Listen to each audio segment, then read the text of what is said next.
You know, Adam's Family Gold started this whole thing with numbered games, special edition games. I'm guilty in getting involved with this because we did Monopoly Platinum games, then we started doing some different numbered games. I did them through pinballsales.com without really the approval of Stern Pinball, and they kind of looked at it and they said, you know, this is not something to do and it's crazy. And you know, when I forced Stern to make Shrek, which was a collaboration of an idea between me and Gary, and I told Gary Stern to make it with green legs. I still have the email where he lectured me about the fact that Toyota only used black and brown interior, and that you can't have all these choices, and having green legs on the game is going to cost more money and this and that and everything else. And I wrote him back, just put the blank green legs on the game. Okay? Now, they own a shoe store, okay? They got every color, shape, size, whatever you could imagine for the game. I'm not a Stern distributor, and thank goodness, because I'd be too confused to be a Stern distributor today. I got to stock 14 different games to have the right size shoe for your foot to fit in. That's not my company. That's not what I'm doing, okay? That's good. That's their business model. It's different than mine. It's not wrong. It's just different. God bless them. I hope they sell 1 million games. So we sell 2 million games. Yes, sir.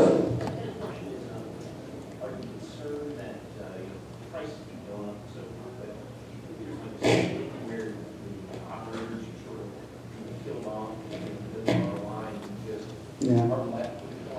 So, you know, I just alluded to the fact that I created the Wizard of Oz Pusher, okay, and it's a $50,000 game. So I stood at an IAPA show in 2010, and everybody fell on the floor.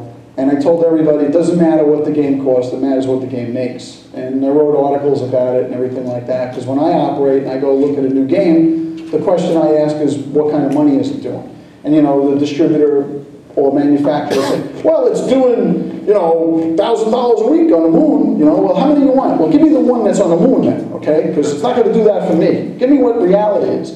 So I believe this game is going to do a lot more than what a brand new pinball machine makes on location now, which is typically $30 or $40 or $50 a week in the beginning, and it goes down to $20 or $30 a week, and that's why you can put a whitewater or a flash or pick any game, throw a dartboard at it, and it's going to make the same money. So as an operator, why do you have to spend $5 or $6 grand for a game that makes $30 a week? You don't, and you don't, and that's why you don't buy the game. So what we're going to do for operators, we're going to have a special lease and finance program for operators to encourage them to put games on location.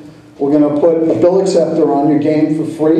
I'm going to go in my pocket and spend $250 and buy a Mars bill acceptor, put it on your game, okay? Your game is going to have other electronic means of receiving payment, which I'm not disclosing today, okay? So people are going to have other options to put money into the game. We're not in a coin-operated amusement business anymore. I don't have any coins on me, okay? And my kids don't have any money on them, okay? They have cards. If I go out of the house with less than $3,000 on me, I feel naked, right? They go out, Jen, you got 20, she's like, I got $2. What do you, she got a card, because everything's different today.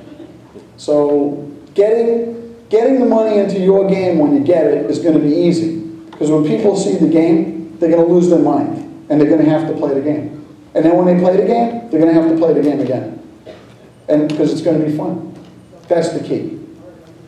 It's not going to matter what the game costs. You're going to be telling me, and those guys that fought me about buying a $50,000 pusher, once it made money for them, and they started making, some of them were making $5,000 a day. It's a 6-player game on the Jersey Shore, okay?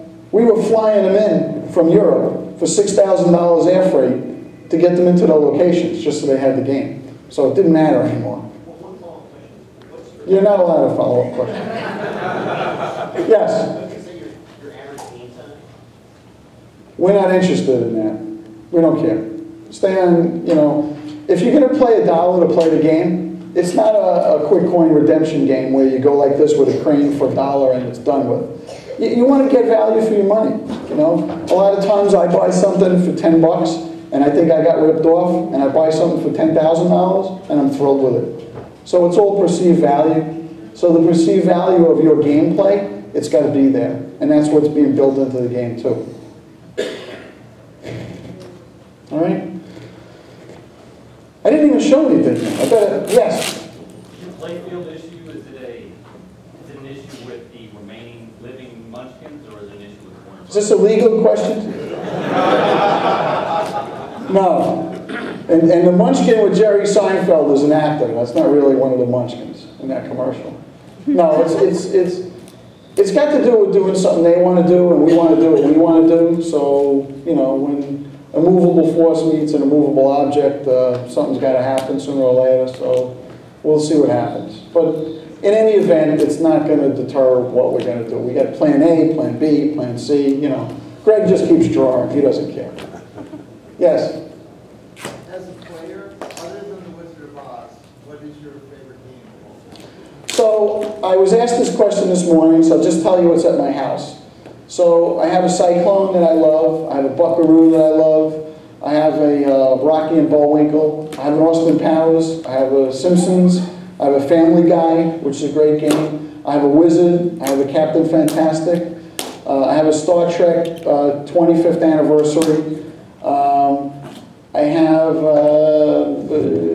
one other game. What the heck is it over there in that corner? There's something else in the corner of my mind. I don't know what. It's not that one. It's not a fun house. No, it's not a fun house. I don't know what the heck it is. I'll have to go downstairs and look. No, I think that's it. What else is next to that? Austin Powers, I said. Whirlwind? No, I have a Cyclone. My Whirlwind I sold to my friend George, who owns Queen Anne Ravioli in Brooklyn. And it's in his basement. And every holiday time I get ravioli, comes to the door. So that was a good trade. Plus I get to go over there once in a while and play the game too. So yeah, George Switzer, great guy. Probably a hard body. Huh? Probably a hard body. No, I don't think it's a future spa either. Yes, sir. For your next game, I know you're focused on this game. For the next game, we have our designer lined up already. Game 3, Game 4, Game 5. There's a deep bullpen of people that are waiting to get on the field. I frustrated a couple of them, unfortunately, and I only had one kitchen and one stove and one thing we could do at a time. Maybe we're going to be able to do more than one or two things at a time, as we go down the road. I really, why is it when you get a magnifying glass and you point the sun, you could burn a hole in something and you can make a laser beam, right? That's focus. That's what enables you to do that. If you're scattered all over the place and you're working on all kinds of different things, you're not going to get anything done. So that's kind of what it is with the first game for me, But I did have to go get the second license because it became available, and I bid on it, and I beat out another pinball company for it. I don't know who they are, but and we have it, and we're going to do it. We're going to do a kick-ass game with it. We're going to do. The person that gave us the license believes in us more than the other company because they gave us the license. So that must say something. So. Okay, let me show you a couple things, if I can. All right?